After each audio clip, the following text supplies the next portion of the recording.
मक्का मुकर्रमा के शुरुआती दिनों में जब इस्लाम बिल्कुल नया था और मुसलमान गिने चुने थे, हर तरफ जुल्म, तशद्दुद और मजाक उड़ाया जाना आम बात बन चुका था।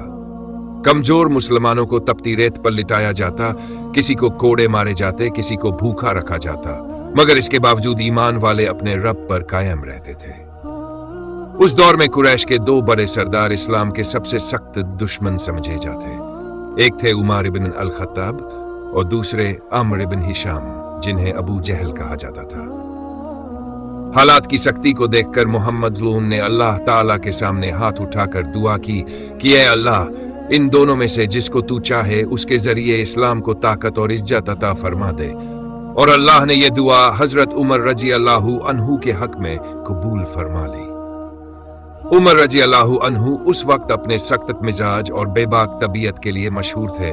उन्हें लगता था कि इस्लाम ने उनके आबा व अजदाद के मजहब को तोड़ दिया है और कौम में फूट डाल दी है। इसी गुस्से में एक दिन वे नबी सल्लल्लाहु अलैहि वसल्लम को नुकसान पहुंचाने के इरादे से घर से निकले, मगर रास्ते में एक आदमी ने रोककर कहा कि पहले अपने घर की खबर लो, तुम्हारी बहन और बहनोई इस्लाम कबूल कर चुके हैं। यह सुनते ही उमर रजी अल्लाहु अन्हु का रुख बदल गया और वे तेज कदमों से बहन के घर पहुंचे, जहां उन्होंने देखा कि उनकी बहन और उनके शौहर सईद इब्न ज़ैद छुपकर कुरान की तिलावत कर रहे हैं।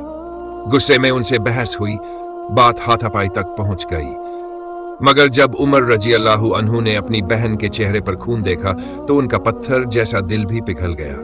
आंखों में नमी आ गई और उन्होंने नरम आवाज में कहा कि जो तुम पढ़ रहे थे मुझे भी दिखाओ। वुजू करके जब उन्होंने सूरह ताहा की आयतें पढ़ी, मैं ही अल्लाह हूं, मेरे सिवा कोई माबूद नहीं, मेरी ही इबादत करो, तो ऐसा लगा जैसे हर लफ्ज सीधे उनके दिल पर उतर रहा हो। सीना हल्का हो गया और रूह को सुकून मिल गया।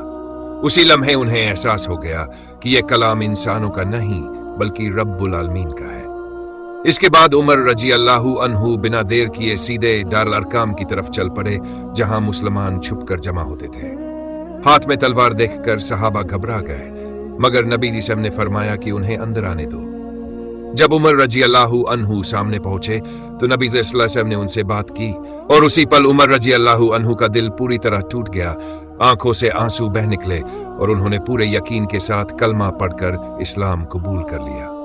उस दिन इस्लाम को ऐसा मजबूत सहारा मिला जिसने बाद में हक और इंसाफ की नई मिसालें कायम की, क्योंकि उमर रजी अल्लाहु अन्हु असल में सच्चाई के तलाशगार थे। कुरान ने उनके दिल को बदल दिया, नबी सल्लल्लाहु अलैहि वसल्लम की दुआ रंग लाई, और जब उन्हें हक साफ दिखाई दिया तो उन्होंने बिना